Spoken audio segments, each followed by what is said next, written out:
Bonjour frères et sœurs. Ce lundi de Pâques, nous sommes de retour et nous voulons continuer l'étude ensemble de notre évangile de Jean. Prions ensemble. Notre Père du ciel, nous voulons nous arrêter encore une fois dans cette belle évangile. Cet évangile qui veut nous montrer que ton Fils Jésus était bien Dieu fait chair. Que ton Fils Jésus qui s'est incarné est venu pour toi, pour te glorifier, pour que tu sois connu et exalté par la race humaine. Que ton Esprit Saint puisse nous guider ce matin encore une fois et qu'on puisse tomber sur notre face, avoir la même réaction que l'aveugle-né va avoir, qui est l'adoration. Donc, guide-nous au nom de Jésus. Amen.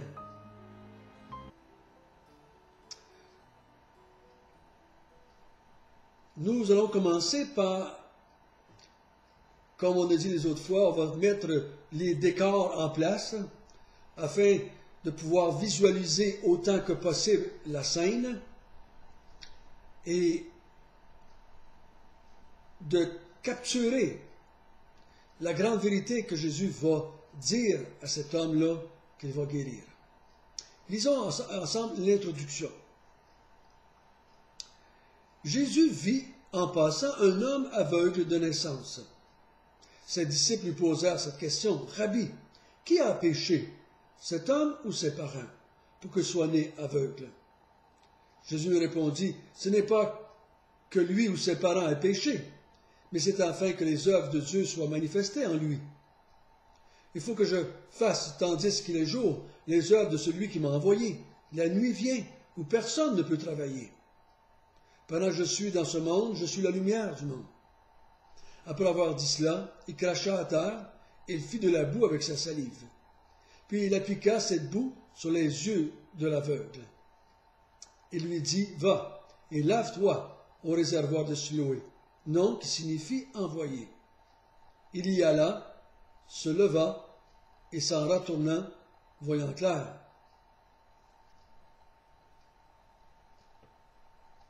Qu'est-ce qu'on apprend à ce moment ici? Qu'est-ce qu'on apprend au sujet de la situation?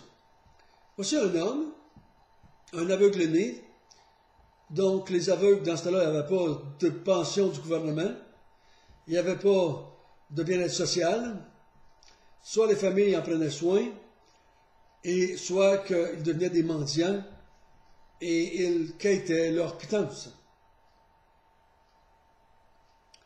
Et Jésus sort du temple, ici, on a vu ça à la fin du chapitre 7, il sort du temple et il voit cet homme-là. Et ses disciples lui posent la question, qui a péché, lui ou ses parents? Parce qu'il y avait une pensée chez les Juifs que celui qui naissait malade ou infirme, c'était une malédiction. C'était une malédiction de Dieu, il n'était pas béni par Dieu. Ou il avait péché. Cet homme-là avait péché pour qu'il devienne aveugle. Ou ses parents qui avaient fait un péché quelconque. On va voir un peu plus loin que les Juifs vont dire, toi qui es né tout entier dans le péché, tu veux nous instruire?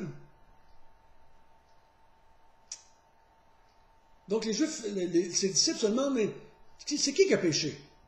Jésus lui dit, c'est ni un ni l'autre. Jésus n'est pas en train de dire ici que cet homme ou les parents de Jésus étaient des êtres parfaits qui n'avaient jamais péché. Mais il est en train de dire, ce n'est pas à cause d'un péché dans leur vie qui est né aveugle. Ce n'est pas à cause d'un péché de ses parents ou un péché personnel qui serait né aveugle.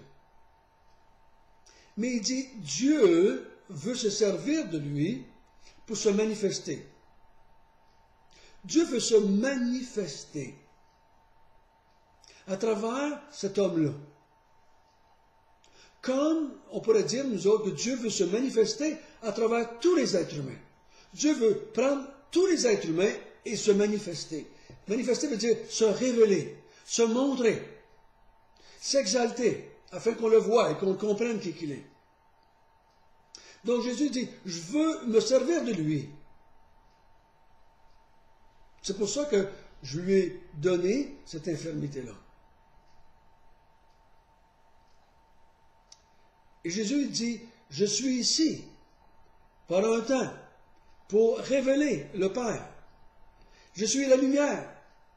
Il n'est pas la lumière pour moi personnellement, pour que je vois quelque chose que je veux voir. Mais il est la lumière du monde afin qu'on voit le Père. Le but de la lumière, c'est d'éclairer les humains pour qu'ils voient le Père et en même temps voir le Fils. Ou voir le Fils et en voyant le Père. Si on voit un, on voit l'autre parce qu'ils sont identiques, ils sont pareils. Une lumière qui est mise devant une statue, c'est pas pour qu'on regarde la lumière, c'est pour qu'on voit la statue. Et Jésus dit, je suis la lumière parce que mon rayon de lumière est focusé sur la personne de Dieu, afin que vous le voyez.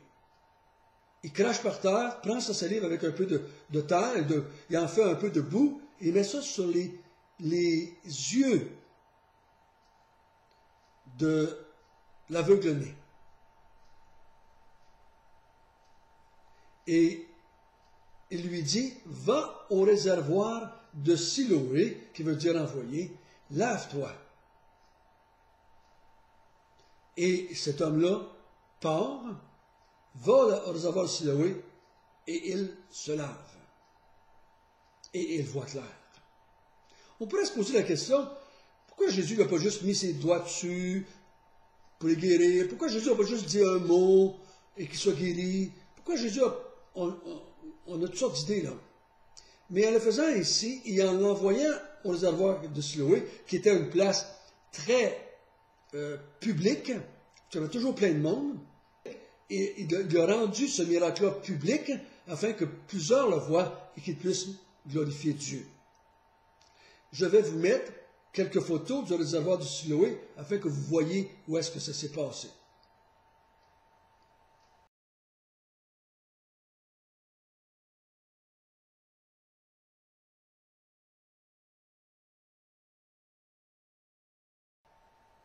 Maintenant, ce miracle-là va enclencher des réactions parmi les gens de la ville de Jérusalem. Ça va amener une réaction.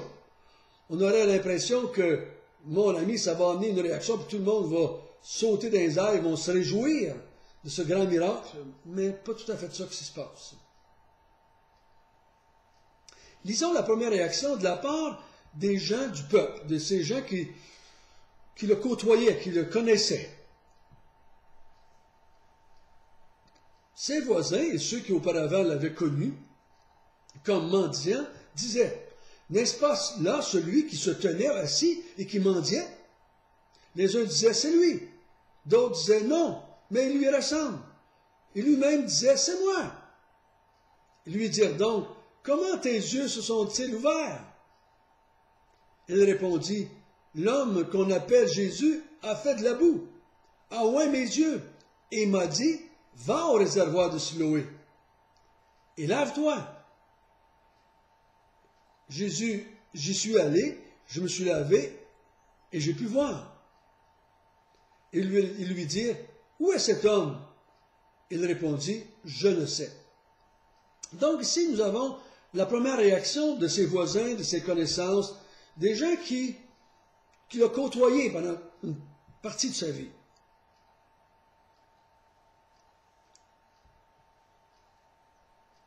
Plutôt de sauter au cou et de dire « Waouh, waouh, waouh! »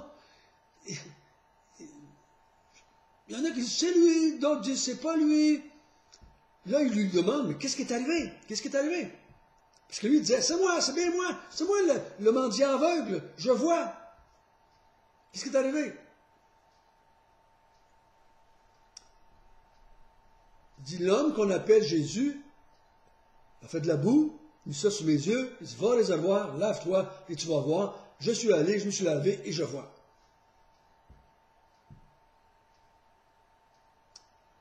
Il lui dit, où est cet homme?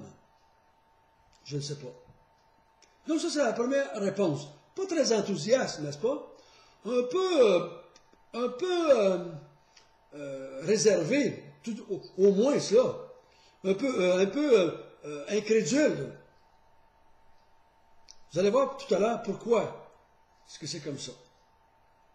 Pourquoi ces gens-là ont resté, ont resté très prudents face à leurs émotions, soit positives ou négatives, face à ce miracle-là qu'ils voient bien qu'il a eu lieu. Maintenant, nous allons nous tourner vers une réaction de la part des chefs religieux. Les autres aussi vont avoir une réaction, mais un peu plus ouverte. Verset 13. Ils menèrent vers les pharisiens celui qui avait été aveugle.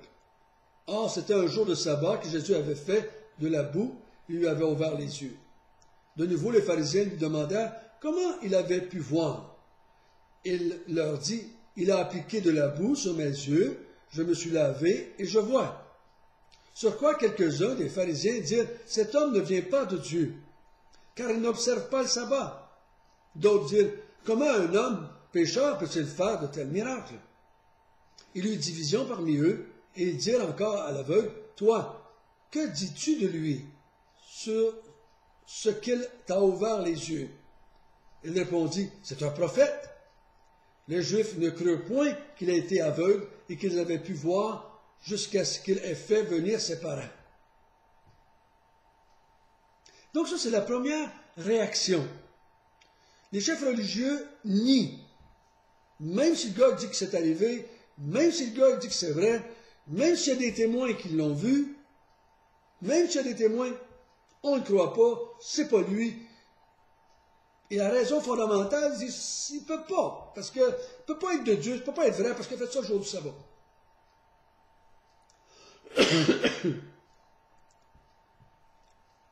On dirait un peu moche, hein? C'est un peu moche comme réaction. Pourquoi est-ce qu'ils ne se réjouissent pas? Cet homme-là est une manifestation de Dieu. Dieu manifeste sa gloire, Dieu manifeste sa puissance, mais il le rejette cela. Donc, ils ont, on va faire venir les parents voir. Et les parents, on va voir si c'est vrai, que c'est bien lui, qui est bien né aveugle. Donc, on va voir une troisième réaction. Là, ça devient très personnel. Ce n'est pas des voisins, ce n'est pas des chefs religieux, c'est ses propres parents qui vont voir le miracle qui a été fait par Jésus, et on va voir leur réaction.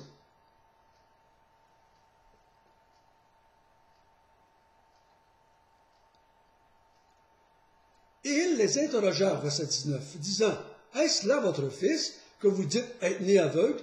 Comment donc voit-il maintenant? » Ses parents répondirent, « Nous savons que c'est notre fils et qu'il est né aveugle. Mais comment il voit maintenant, ou qui lui a ouvert les yeux, c'est ce que nous ne savons. Interrogez-le lui-même, et il a de l'âge, et il parlera de ce qui le concerne. » Et remarquez bien maintenant la raison. Ses parents dirent cela parce qu'ils craignaient les Juifs, car les Juifs avaient déjà convenu que si quelqu'un reconnaissait Jésus comme le Christ, il serait exclu de sa synagogue ou de la synagogue. C'est pourquoi ses parents dirent, il a de l'âge, interrogez-le lui-même. Donc, les parents aussi nous révèlent la raison de toute ce retient-bien d'émotion ou d'exaltation ou d'expression de ce qui s'est passé. Ces gens-là sont sous un joug religieux, des gens qui les menacent de les exclure de l'Église. S'ils continuent à dire que Jésus était le Messie, ou que Jésus était un prophète, ou que Jésus venait de Dieu,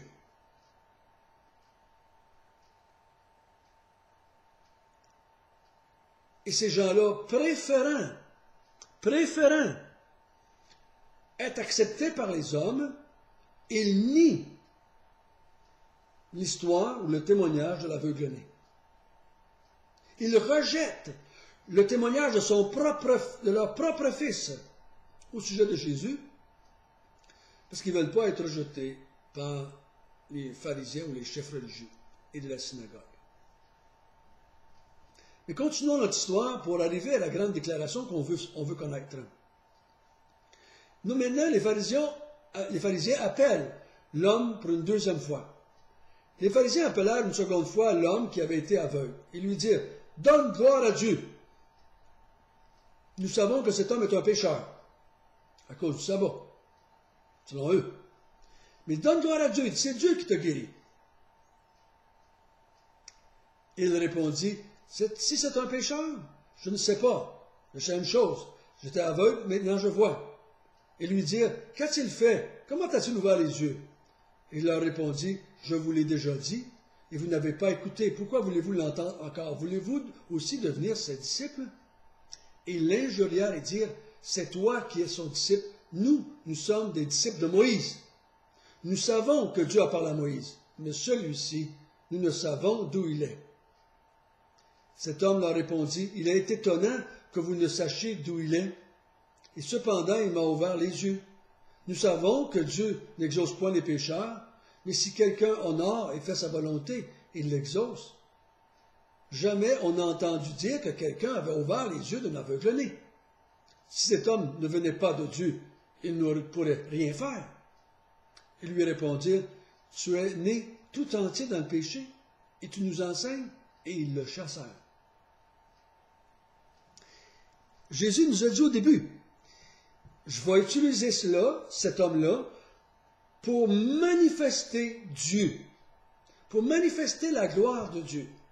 Dieu se manifeste en guérissant un aveugle-né par les mains de Jésus, même s'il n'avait pas vu en Jésus Dieu fait chair. Mais s'il avait dit, Dieu a manifesté sa bonté, sa grâce, a manifesté sa puissance en guérissant cet homme-là à travers Jésus, au moins on pourrait comprendre ce qui se passe. On pourrait comprendre qu'il y a de l'ignorance dans leur vie encore. Mais ici, ce n'est pas de l'ignorance, c'est de la méchanceté. C'est de la rébellion envers Dieu et envers Jésus-Christ. Et nous voyons, comment je peux voir ici une manifestation de la nature humaine. J'écoutais dernièrement quelqu'un qui parle du bouddhisme et de la façon qu'il parle de l'être humain, je me suis dit, je ne sais pas où est-ce que tu as pris tes informations par rapport à l'être humain, mais ils sont contradictoires avec la personne de Jésus, ce que Jésus a dit. Jésus n'a jamais enseigné ça. L'être humain rejette Dieu. Dieu se manifeste et on le rejette. Jésus était Dieu fait chair. Et on l'a rejeté, on l'a crucifié finalement. C'était la manifestation suprême de Dieu et on l'a crucifié. On l'a tué. Ça, c'est l'être humain. Ça, c'est François Nollet en tant qu'être humain. Quand ça allait bien dans ma vie, je me vantais, j'avais réussi. Que ce soit financièrement, physiquement, moralement. Quand je faisais quelque chose de bien, c'était moi qui l'avais fait. Et je m'en vantais. Quand ça allait mal, je maudissais Dieu. Même j'utilisais son nom pour sacrer. Je sacrais après mes vaches, je sacrais après mon tracteur, je sacrais après ma scie à chaîne, je sacrais après n'importe qui était autour de moi. J'utilisais le nom de Dieu parce que j'étais rebelle à ce que Dieu était en train de faire dans ma vie, ou Dieu permettait ça dans ma vie. Soyez toujours prudents où vous allez chercher votre information par rapport à l'être humain. Qui peut définir l'être humain?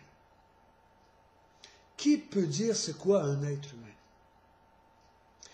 Nos philosophies mondaines, nos philosophies sociales, culturelles, nous décrivent l'être humain de toutes sortes de manières.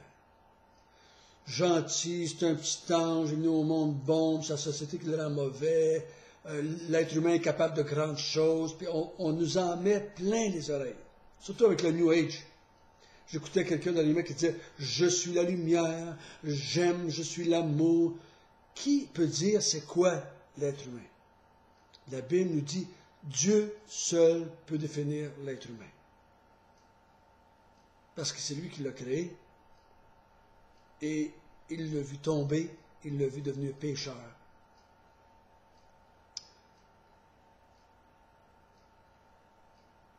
Soyons prudents. Et en regardant ce texte-là, on peut se poser la question, mais comment je suis venu au fait d'être capable de croire en Dieu? Comment je suis venu au fait de croire que je suis,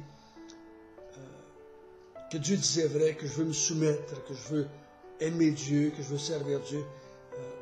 Parce qu'on était, nous autres aussi, comme ces gens-là. Nous allons voir demain, parce que le temps passe, nous allons voir demain le résultat de la vie, le résultat de cette rencontre avec Jésus dans la vie de l'aveugle-né et dans la vie des gens qui sont autour de l'aveugle-né.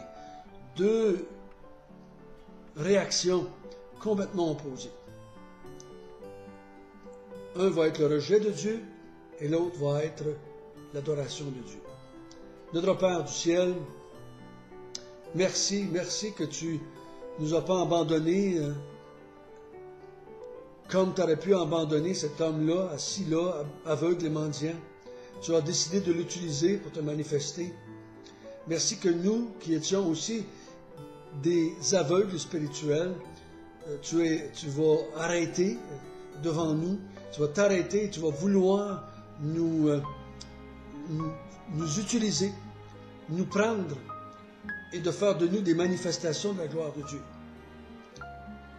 Nous qui étions rebelles, nous qui étions fermés, nous qui avions la crainte des hommes, tu vas agir dans nos vies, tu vas faire un miracle dans nos vies afin qu'on puisse t'adorer et te servir. Donc, garde-nous toujours, Seigneur, dans cette vérité qui est ta parole. Amen.